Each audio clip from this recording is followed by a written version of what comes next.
Hi, and welcome to episode 1 of The Skin and Stitch, a podcast following two friends in their journey through medical education. I'm John, and today I'm joined by my co-host, Mahak. We're keeping it casual today and starting things off with some introductions, a bit about our interests, and a little current events discussion. So let's get started.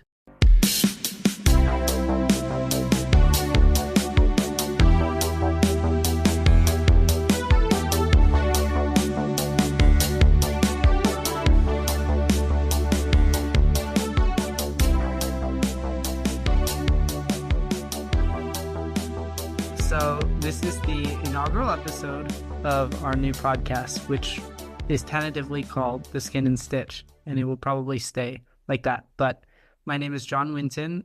I'm an incoming medical student, and this is my co-host, Mahak Sharma, current medical student. So Perfect. we know each other from undergraduate. We both went to the same university, and we met in the club as ambassadors for the College of Science. So we've been through quite a lot together. Let's see. Let's have a little catch up. So now you're in school. I'm in my research year. So you're in your research year. School's been good. I think it was definitely a learning curve, a different shift from undergraduate transitioning into medical school. But I do think that with time, I've gotten better at it and now have kind of the liberty to get involved in extracurriculars like this one that we're doing together, along with research and other leadership opportunities. But yeah, med school's been great. And I kind of want to hear about your research year. What have you I think that's been up rare to? for somebody to say that med school has been great, but I think there's definitely been a lot of trouble. We'll get into that later, okay. the realities of it all. But Yeah. So my research year, I can say, has been great. I haven't really been I've actually been flip-flopping kind of in interest. So I started my research year abroad, doing research in the neurology and sleep field. That was an incredible experience, getting to live in Switzerland and interact with different viewpoints. I feel like it's really cool to see how people from around the world kind of think through things, especially, scientists.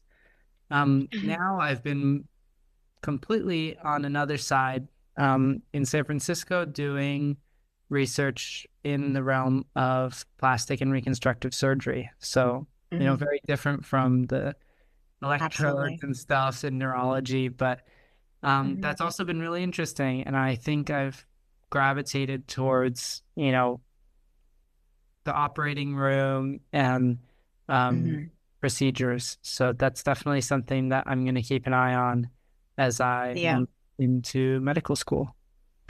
Do you think this experience kind of has given you the opportunity to understand what you are interested in? And maybe would you recommend it for other students as well? Should they be pursuing? Yeah, for sure. I think I'm very lucky that I have time to be able to do a research here. I think a lot of pre-med students don't. But if you do, I definitely recommend studying abroad. I think it opens you up to a lot of different viewpoints. And as somebody hoping to be a doctor, that's really quite important to be able to see stuff from different lenses and different perspectives. That's really the only way that you can truly understand how your patient's feeling and what they're going through. And it's just really cool. It's a really cool experience and something that you'll remember for the rest of your life. So it helped me expand my interests expanded my knowledge of the world, languages, trying different foods and stuff. So now I can tell you that I do actually enjoy frizzante water.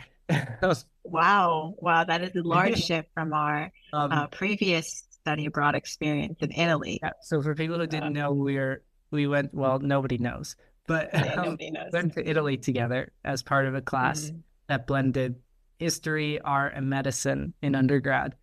And we stayed away from sparkling water like the plague. Right. And there were many reasons for that. One being I did not like it at all. But anyway, You didn't think it was refreshing, right? Because it was kind of hot and yeah, getting I sparkling just wanted water. something cool and, soothing. And I almost felt like I was allergic to it in many ways. It just I aggravated remember me. in the museum in Bologna and then in an anatomy museum, Mm. you got you pulled out sparkling water from the vending machine Yeah. Hmm. after Hmm. paying your hard-earned money on it. Absolutely. Especially like 2 minutes before closing. So there's no other alternative left. Yeah. But luckily you Yeah. traded it with um somebody in our class Yeah. for some still water. But Right. Hmm. But besides the so point, right. yeah, I, speaking I of I do agree with that. I think expanding in days.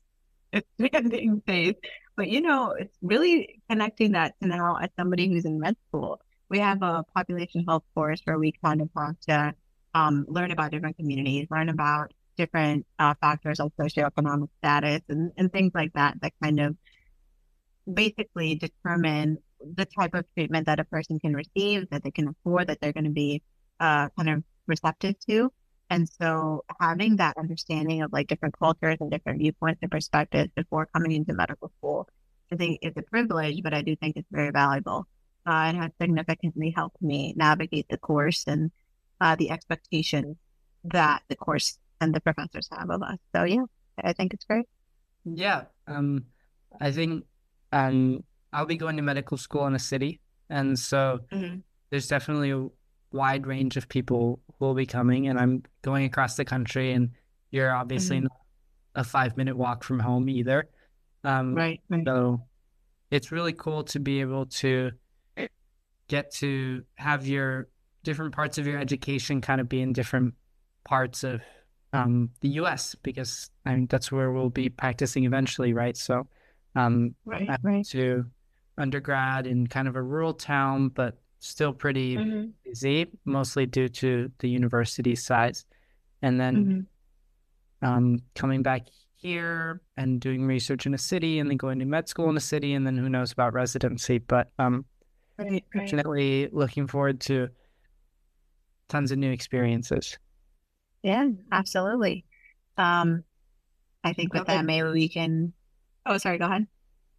Yeah, I was also going to segue and say, why don't we talk a little bit about our interests and maybe some specialties just so that our listeners can get to know a bit more about us in a professional way. Honestly, I think my interest in dermatology started long before I even really knew what the field was. Growing up, I dealt with a lot of skin and hair related issues that did affect me, on a physical and emotional level. But more importantly, it made me want to understand the skin um, on more than just like a surface matter. And in undergrad, I got involved in cancer research. I, shadowed various different fields relating to women's health and psychiatry, gynecology, rheumatology, internal med, and I knew for a long time that I wanted to be a physician. But I think for many reasons, which we can get into later in our future episodes, have kind of always drawn back to dermatology. Um, and now fast forward in medical school, I recently shadowed a dermatologist during Mohs surgery, and John, I was absolutely blown away. I mean, it was so incredibly precise. The patient was awake during the procedure, and I think seeing the physician, remove the cancer while the patient is awake, talking to them throughout the entirety of the procedure, and being able to kind of reconstruct that wound and ensure that the patient leaves that same day feeling confident, feeling safe, feeling secure in themselves and for what is to come next. I mean, it was just an experience. I don't think I can ever really put into words. But anyway, I could talk for hours and hours about the different aspects of dermatology, surgery, medicine, cosmetics, and oncology, and uh, it's such a dynamic field, and I think you can truly shape the quality of someone's life. And anyway, I could talk about that forever. But yeah, I now am the president of the dermatology interest group here. And I'm actively doing clinical and translational research, which really has continued to foster that passion that I have. We recently hosted a melanoma walk here, focusing on education. Um, and I think we'll get into more of this later, and on a future episode, because I don't want to sound like I'm rambling. But anyway, loving dermatology, excited for what is to come. And yeah. What about like within the field of dermatology, because that's broad, everything related to the skin. What is like Mhm. something in research or just in general that's been the most interesting, like biggest draw? I think there's still a lot of fields or a lot of areas of dermatology that I still have to be exposed to. But recently, I've really um, been into a couple of different things. So the first one is hyperpigmentation. I've been researching it and looking at the current treatments that we have and the new emerging treatments and kind of looking at their effectiveness across different skin tones and different skin types and understanding, how can we cater our treatments to the individual patient. And I think that's been very interesting. I don't know if you've heard of this, it's psychodermatology. It's kind of an emerging conversation. It's an interdisciplinary field that looks at the connection between the skin and the mind, right? So we're looking at how do psychiatric conditions lead to skin issues and vice versa. How are chronic skin conditions worsening psychiatric symptoms and things like that. And so it's not a formal specialty. I don't think there's a fellowship either. There's been a lot of conversations and articles regarding whether it's time for psychodermatology to actually become like a fellowship option. But I don't believe that that's an option yet. But I do think that it is gaining momentum for a very good reason. And I think it represents the kind of patient-centered care that physicians are striving to provide. Also very interested in skin education, right? How can we um, protect ourselves and our future patients from skin cancers? And so recently, I think I mentioned the melanoma walk that we just had, but I really think there's a need for um, booths and tables, like discussing the importance of sunscreen and protecting yourself from the sun in rural and underserved communities, because I think education is where it starts. And then, that can possibly help prevent individuals from having these, you know, conditions in the future where they're required to get surgery or they're required um, to have certain treatments, and those can be difficult to afford. And that's a long conversation to have. But anyway, yeah, those are the things that are kind of interesting me right now. And I'm sure that as I continue throughout my journey, I will have more interests to come. What about you, though? What are you into? Or what have you been into? Well, first I want to say that that's pretty interesting, and I didn't realize that it was kind of becoming like a real, I don't want to say like a real field, but it's Mhm. like dermatology. But yeah, the prevailing understanding is, if you get stressed, you'll have acne and stuff. And Mhm. Mhm. I didn't know if it was like real science or if it was just, something that happened or Mhm. and to touch your Mhm. face more or something when you're Right, stressed, right. Yeah. bringing your face in anger or whatever. But anyway, that's Yeah. cool. For Yeah. me, Mhm. I've been, so you brought up, kind of growing up around certain interests and stuff, and that's something that Mhm. I didn't really have. So I'm from Mhm. the West Coast, California, Bay Area. Mhm. And so everything around me is tech, right? You have Mhm. all these big tech companies and stuff. My parents work in tech. I know a lot of Mhm. people who are doctors usually come from kind of healthcare families, right? And so Mhm. I was most of the people at my high school also going into like CS, AI, Mhm. stuff like that, data science.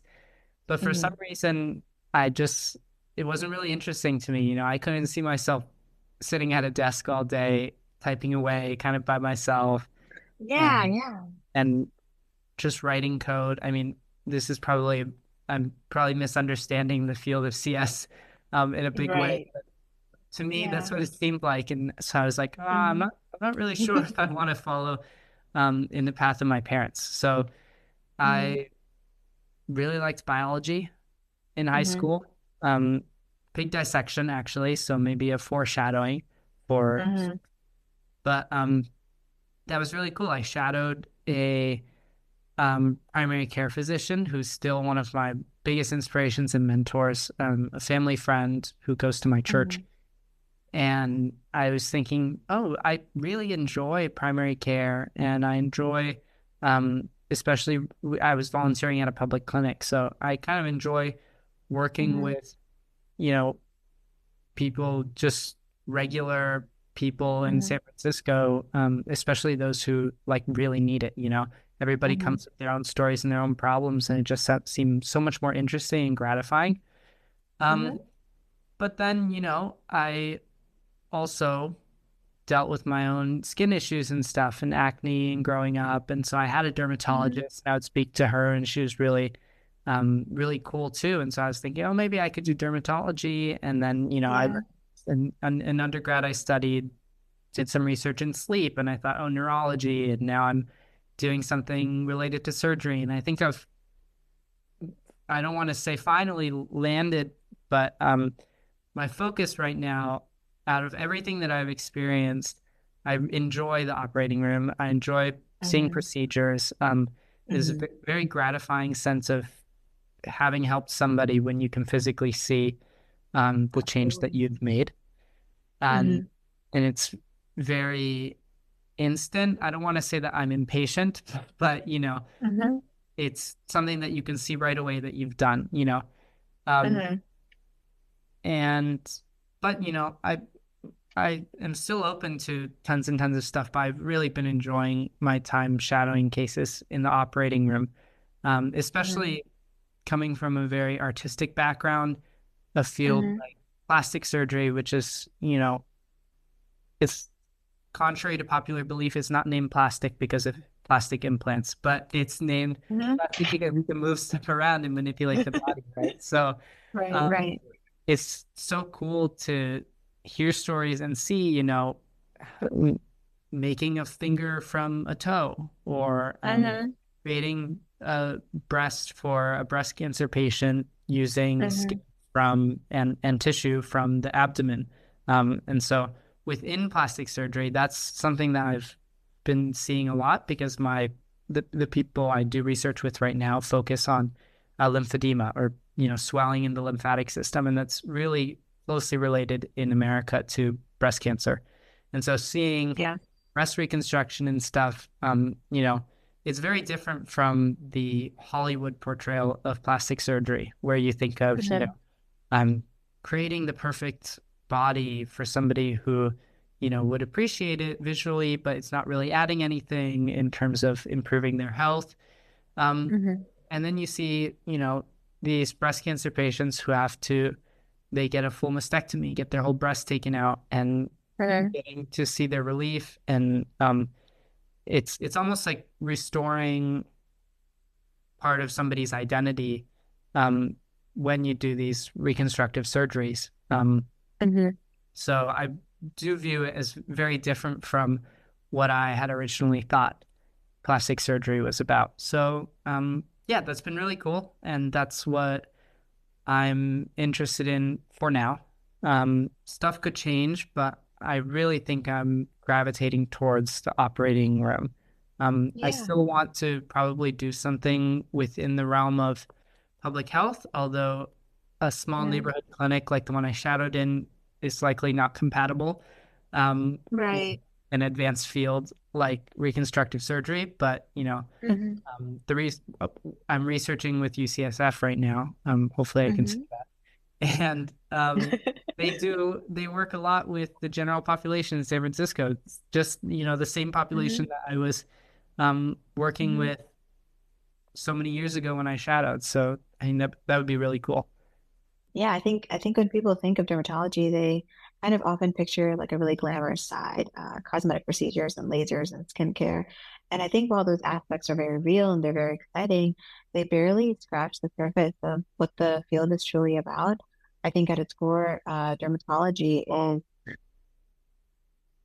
it's so much more than that. You know, you're diagnosing rare autoimmune conditions, whether it's catching life-threatening melanomas or helping patients navigate chronic visible diseases that are really impacting their confidence and identity in daily life. I think that kind of better um, describes the field of dermatology as I see it right now. I think to me personally, especially with my experience in dermatology and those dermatologic conditions growing up, I think the heart of dermatology is really about restoring function and dignity in the patient. You know, I think um, it's the ability to kind of look at somebody and say, you know, I understand that this isn't just something that's cosmetic to you. You have a whole story, you have their struggle. I think that's what really draws me into the field is not the glamorous aspect, which again, um, completely okay for individuals who want to go on for those purposes, because I think that is completely valid. But I think the diversity of the pathology and the real human connection that you get to build with your patients through this field is it can be overlooked or misunderstood by individuals just thinking about, you know, dermatology. And so I think it really does make the field very powerful, and that's why I love to discuss it, because I think there's a lot of aspects to it, and all of them are completely valid reasons to go into the field. But yeah, that's why I'm interested. And Yeah. obviously, you know, as an artist, I can appreciate people who go into both of these fields for cosmetic reasons, right? You know, Hmm. it's Hmm. purely based off of visuals. That's why people do art and design as a career, right? Hmm. Because you're Hmm. interested in creating something for the Hmm. sake of creating it. But yeah, I think there's just so much more that a layperson might not see about a field. And so Agreed. that's kind Yeah. of what I guess it seems like both of us are trying to bring out. Yeah, absolutely. Okay, so something that we thought that we might do and we're trying in this episode is a bit Hmm. of current events discussion, Hmm. obviously related to the field of medicine. And so Hmm. for this first one, something that we thought was very, um, I guess, necessary or something that's really changing the field of research, and especially medical research right now, is Hmm. the uncertainty in research funding. Hmm. So, as you've seen in the news, um, grants amounting to hundreds of millions for HIV research have been canceled. Hmm. Hundreds of millions in funding to different institutions like Columbia, Penn, just most recently Harvard, um, Hmm. as well as Princeton, have all been Hmm. um, under review or canceled. And I Hmm. think it's just really been a changing time for medical research. One of my friends who's doing research down in Los Hmm. Angeles right now um, had her project cut from funding. And so she's Hmm. kind of doing something else now. Hmm. But it's interesting that these, it's, you know, having like the top level funding cuts really trickle down to individual labs and projects. And Hmm. wondering what your thoughts are on that. Yeah. I think oftentimes, for maybe from an outsider's perspective, research can seem like just a checkbox. I think through many stages of our life, especially as students in medicine, you know, we're told things, right? Like if you do X, Y, and Z in high school, you go to the college. If you do X, Y, and Z, you get to do this. You know, there's just a couple of things uh, that you must do in order to achieve or to reach the goals that you would like to do. But in my opinion, and I think in the opinion of those medical students around me and my friends, research has never just been a checkbox. It's not about cells on a plate or some, you know, data points. It's understanding why, you know, it's understanding the why behind everything that we do. And it has the potential to change lives and to shape treatments and to kind of transform the future of medicine. And so I think um, as medical students, it's also an opportunity to explore our passions. And I think on an individual level, to go deeper into what truly fascinates us and to ask questions that we don't necessarily have the answers to yet. I truly believe that's how we learn and that's how we grow. And I do think there is an overall sort of sentiment about the fact that it's disheartening to see the type of growing uncertainty around research, um, especially because I think curiosity and deeper inquiry on a specific topic uh, are essential to our growth as students and individuals. And so, yeah, I do think that it would be interesting to kind of look at the future and maybe even reflect back on this moment and see how the world around us sort of changes, um, in response to the current events. But yeah, I want to hear your thoughts on it as well.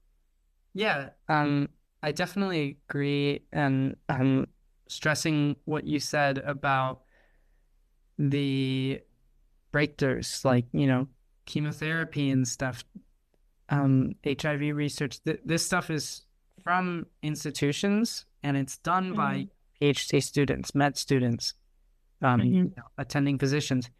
But then it has real broad impacts on the US as well as the world, right? And so seeing these cuts in funding, like I understand to most people, research is slow. You think there's not much progress, but you do get these breakthroughs and they really change so many lives. And I would argue that and most people who've, gone through chemotherapy or something would probably argue that the money is well spent, right? It's money that is being put to good use to change human lives for the better.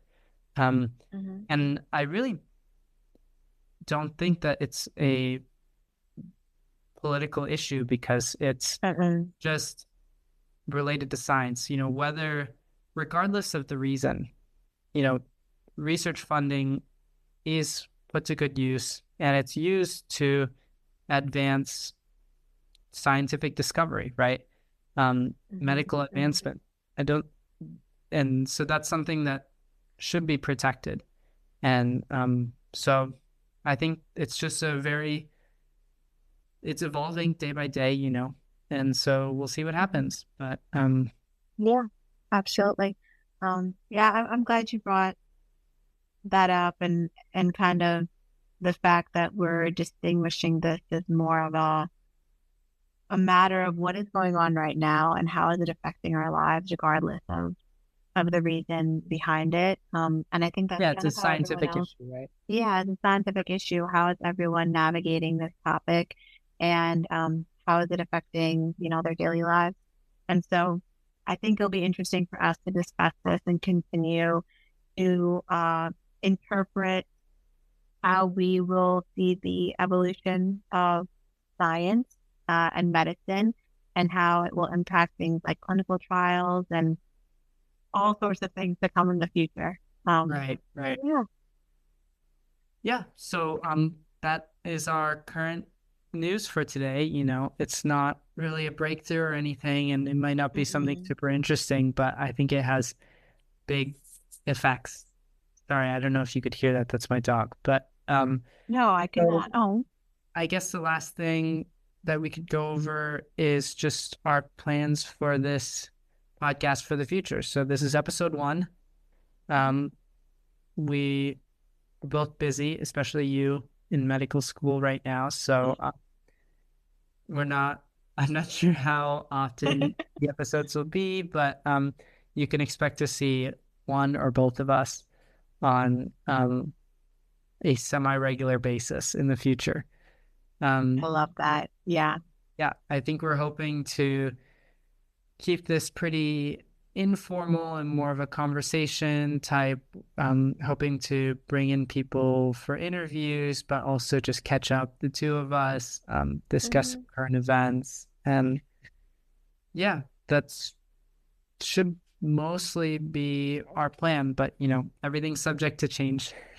Yes, everything is subject to change. I do like that idea, though, of kind of just keeping an ongoing conversation as we navigate medical school, looking at the current events around us, how that's shaping our learning, our understanding of, medicine as obviously, as we are both medical students. And yeah, I think as we get more into our own individual fields, we can interview people from those fields and get their opinion on certain topics. We could potentially interview our friends about something simple like study methods. It's something informal, something that we could do. And I'm really excited that we've decided to start this together. I think, when I first met you, I would not have assumed that we'd be doing a podcast like 3 or 4 years later. I don't know how long it's been. Yeah. But yeah, I'm really glad that we're doing this. I think this is something really exciting for the both of us and that will keep us connected even though we're studying far apart. Yeah. And, to our 0 to 2 listeners, friends and family who are listening. It would be really cool to just in a couple of years look back and see how has this, I hope we can keep it going. Just to see how our interests change. I think it would be reflected in the topics that we cover. So, really exciting. Okay. Absolutely. Do you have anything else you want to add? I think I think I am actually good for now. I think I'll save the rest of my comments. I could talk forever for our next episode. But thank you so much for doing this with me today, John. I appreciate you so much. Yeah. Let's give a sneak peek to the next episode.